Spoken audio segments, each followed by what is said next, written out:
साथियों नमस्कार। आप सब जिस तरह से हमारे विश्लेषण, हमारी बातों को सुन रहे हैं, फॉलो कर रहे हैं, आप सबका बहुत आभार। और आज ये छोटा सा अड्डा सिनेमा को लेकर।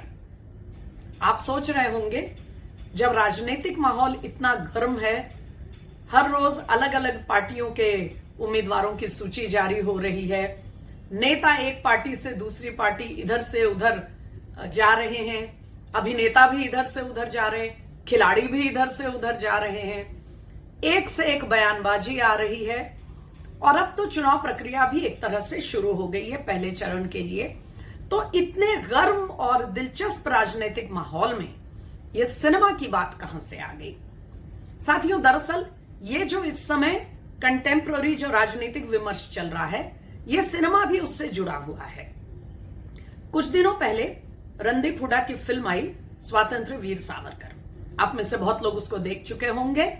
अगर नहीं देखे हैं तो आने वाले दिनों में आप देख सकते हैं और अपना मत बना सकते हैं उस फिल्म को लेकर।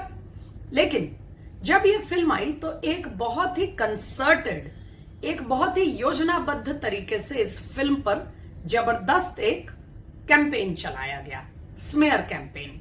ये कहने के लिए कि ये पिक्चर प्रोपेगेंडा है, ये तो जानबूझकर किसी राजनीतिक मकसद से बनाई गई है और ये पिक्चर को देखना बेकार है, वगैरह वगैरह। उस वक्त मैंने सोचा इस पर बात की जाए, लेकिन फिर ख्याल आया कि पहले पिक्चर देखनी चाहिए, उसके बाद ही अपना व्यू क्लियर हो पाएगा। तो अब अपने काम के बीच थोड़ा समय निकालकर जब मैंने फिल्म देखी तो मुझे लगा आपसे कुछ बातें जरूर शेयर करना चाहती हूं सिनेमा को लेकर, केवल ये फिल्म नहीं, इस पूरे विमर्श को लेकर। इससे पहले आप जबरदस्त कैंपेन देख चुके हैं जब द केरला स्टोरी फिल्म आई थी, द कश्मीर फाइल्स आई थी, और इस बीच में ऐसी करीब आधा दर्जन फिल्में आई हैं। ये दो बड़ी और सफल फिल्में थी, सबसे ज्यादा चर्चित थी सावरकर फिल्म आने से पहले, इसीलिए इनका मैंने नाम लिया है। हालांकि इस बीच में ऐसी कई फीचर फिल्म्स बनी भी हैं और रिलीज हुई हैं, लोगों ने उन्हें देखा है। अब प्रश्न ये है साथियों कि इसमें डिबेट क्या है। थोड़ा सा आप सबको पीछे ले जाना चाहूंगी। जब देश आजाद हुआ, जिस तरह एक नया देश था, एक नई उमंगे थी, नई पॉलिसीज, पहली बार अंग्रेजों के जाने के बाद हम अपनी नीतियां, अपने देश की राजनीति खुद तय करने की स्थिति में थे। तो वो 50s 60s के दौर की फिल्मों पर थोड़ा नजर डालिएगा। आप में से कई वरिष्ठ लोग हैं, वो तो सीधे बता सकते हैं, लेकिन खास करके जो युवा हैं और ये जो मिलेनियल पीढ़ी है, मिलेनियल जनरेशन, उनके लिए किस तरह की फिल्में बन रही थी। या तो धार्मिक फिल्में बनती थी, वो इसलिए क्योंकि धर्म और आस्था भारतीय समाज का एक ऐसा विषय है कि हर कोई उसको पसंद करता है और वो फिल्में खूब चलती थी। लेकिन उसी के साथ हम हिंदुस्तानी जैसी फिल्म भी आती थी, नया दौर भी आती थी, लीडर भी आई थी, सगीना भी आई थी। आप हम हिंदुस्तानी को देख लीजिए, उसमें अगर नेहरूवियन सोशलिज्म जो उस समय देश में हमारी देश की नीतियों जिस पर आधारित थी, अगर वो सीधे सीधे नेहरूवियन सोशलिज्म को स्थापित करने का एक प्रयास नहीं था तो क्या था। लेकिन क्या आज कोई ये कहेगा कि हम हिंदुस्तानी फिल्म, मरहूम सुनील दत्त साहब जिसमें उन्होंने बहुत ही जबरदस्त अदाकारी की, क्या वो प्रोपेगेंडा थी? हम और आप जितनी बार उस फिल्म को देखते हैं टेलीविजन पे या किसी और प्लेटफॉर्म पे, हम यही कहते हैं कि बहुत बढ़िया फिल्म थी, बहुत अच्छी फिल्म है। यही बात एक बार लीडर फिल्म देखिए। ये वो समय है, एक तो हम हिंदुस्तानी का दौर था जब नेहरूवियन सोशलिज्म को पूरी तरह देश पर लागू करने का प्रयास चल रहा था, हो भी रहा था लागू, और ये विचार चल रहे थे कि देश में मंदिर मस्जिद नहीं, हमें फैक्ट्री और मिल्स चाहिए। ये उस समय का विमर्श था और ये फिल्मों में दिख रहा था। फिर जब पीएसयूज देश में जगह जगह तैयार हो गए, एक वर्कर क्लास तैयार हुआ, वर्कर्स राइट्स, मजदूरों के, कामगारों के राइट्स को लेकर बहुत जबरदस्त एक देश में एक पूरा विचार चल रहा था और राजनीति में यह विचार बहुत ही ज्यादा मैटर कर रहा था।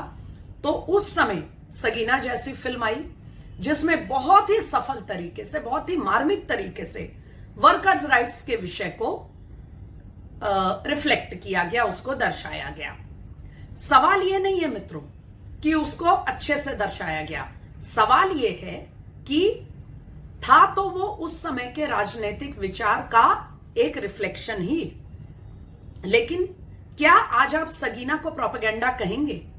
क्या हम और आप जो एक बार नहीं कई बार सगीना महतो को, उस किरदार को देख चुके हैं, क्या हम नहीं मानते कि यूसुफ साहब, दिलीप कुमार साहब ने एक अपनी लाइफ का एक मेमोरेबल, एक कालजयी उसमें अपना उन्होंने काम किया और वो फिल्म भी एक आइकॉनिक पिक्चर है याद रखने के लिए। फिर थोड़ा आगे बढ़ते हैं साथियों। 70s और 80s का दौर आया, धीरे धीरे देश में एक डिसइल्यूजनमेंट शुरू हुआ, इकोनॉमी में उथल पुथल हुई और काफी चीजों को लेकर, सप्लाईज को लेकर, लाइसेंस परमिट को लेकर, महंगाई को लेकर बहुत ज्यादा देश में एक अनरेस्ट की स्थिति थी। उस दौरान आप फिल्में देखिए, हर फिल्म में यह बात दिखाई देती है।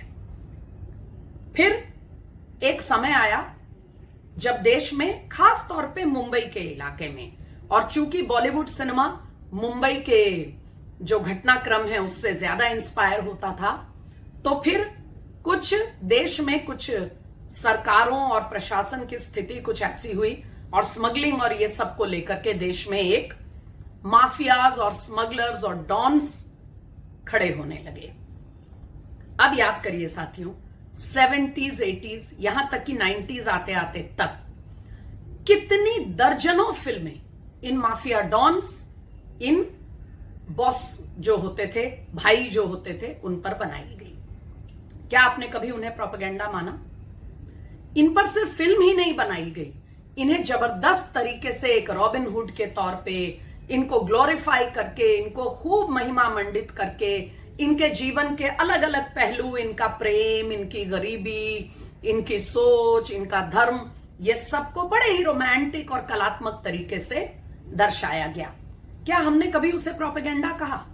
हमने हमेशा उन्हें यही कहा कि बहुत अच्छी पिक्चर है, बहुत मजा आया, बहुत अच्छी फिल्म है, फिर देखना चाहिए। हर बार हमने इन फिल्मों को अपनाया।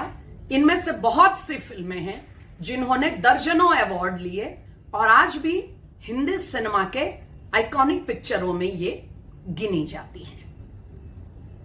अब आते हैं साथियों मौजूदा दौर पे। चाहे वो, क्या ये सच नहीं है कि इस समय इतिहास के वो किरदार, इतिहास के वो पुरुष और महिलाएं जिनको हमारे इतिहास में, चाहे वो आजादी की लड़ाई हो या उससे पहले या बाद की स्थिति हो, जिनको ऐसा देश में एक भावना है कि उन्हें किसी खास इलाके में या पूरे देश भर में अपना जो स्थान है वो नहीं मिल पाया, उनको मिलना चाहिए, इस तरह की एक डिबेट देश में लगातार चल रही है। ऐसे समय में कुछ फिल्में आई हैं जो इन फॉरगॉटन हीरोज को याद करने के लिए तैयार की गई हैं। ये देश में जो विमर्श चल रहा है उससे जुड़ी हुई, उससे इंस्पायर होकर फिल्में बन रही हैं। इन्हीं में आप सावरकर के फिल्म को भी देख सकते हैं। दूसरी तरफ यह भी सच है कि लंदन और स्कैंडिनेविया और नॉर्वे और नीदरलैंड से लेके और भारत तक हर जगह एक जिहादी अटैक समाज पर, और उसका महिलाओं को उसका एक टूल बना के और महिलाओं को उसका जरिया बना के डेमोग्राफिक चेंज करना और एक जिहादी आइडियोलॉजी को, जीवन को सभी देशों पे दुनिया भर में थोपने का प्रयास चल रहा है। इसी दुनिया भर में जो हो रहा है, इसको एक रिफ्लेक्शन द केरला स्टोरी में दिखाई दिया। यह भी जो ऑनगोइंग डिबेट है उसको दर्शाता है। इसी तरह से मैंने कहा सावरकर की है, कश्मीर फाइल्स को भी आप इस कड़ी में देख सकते हैं। तो सवाल यह है साथियों कि जब हम हिंदुस्तानी बनती है, लीडर बनती है, काला पत्थर बनती है, मुंबई के डॉन्स पे फिल्में बनती हैं, स्मगलर्स और हत्यारों पे फिल्में बनती हैं, राजनीतिक विचारों पे फिल्में बनती हैं, तो हम उन्हें अच्छी फिल्म मानकर देखते हैं, खुश भी होते हैं, उनको पसंद करते हैं, उनको अवार्ड दिए जाते हैं और हम उन्हें याद रखते हैं। लेकिन आज अगर आज के तत्कालीन जो मौजूदा राजनीतिक चर्चा है, विमर्श है, जो मुद्दे हैं, उस पर कोई फिल्म बन जाए तो आप उसको प्रोपेगेंडा कह देते हैं और आप एक कैंपेन चलाते हैं कि इसको मत देखो, ये तो राजनीतिक खेल हो रहा है। तब क्या आपने कहा था ऐसा? क्या तब आपने अच्छी पिक्चर को अच्छी पिक्चर मानकर नहीं देखा था? तो आज अच्छी पिक्चर प्रोपेगेंडा क्यों है? आज जो फिल्म बन रही है उसमें भी उतनी ही मेहनत की जाती है, कलाकार उतना ही एफर्ट करते हैं, पूरी प्रोडक्शन टीम उतना ही काम करती है जो पहले करती थी। सच्चाई ये है साथियों कि सिनेमा एक डायनामिक, एक जीवंत माध्यम है। हमेशा से पूरी दुनिया में और खास करके हमारे देश में सिनेमा जो तत्कालीन राजनीतिक विमर्श है, जो करंट पॉलिटिकल डिबेट है, चर्चा है, उसको रिफ्लेक्ट करता ही है। वैसे ही जैसे साहित्य में रिफ्लेक्ट होता है, कविता में रिफ्लेक्ट होता है, थिएटर में रिफ्लेक्ट होता है, सिनेमा एक बड़ा माध्यम है, एक ज्यादा पॉपुलर कारगर माध्यम है। तो आप फिल्म देखना चाहें तो देखिए, आप इससे रुष्ट हैं तो मत देखिए, लेकिन आपके प्रोपेगेंडा कह देने से ना तो ये फिल्में बनाना अपराध हो जाएगा और ना ये रुकेगा।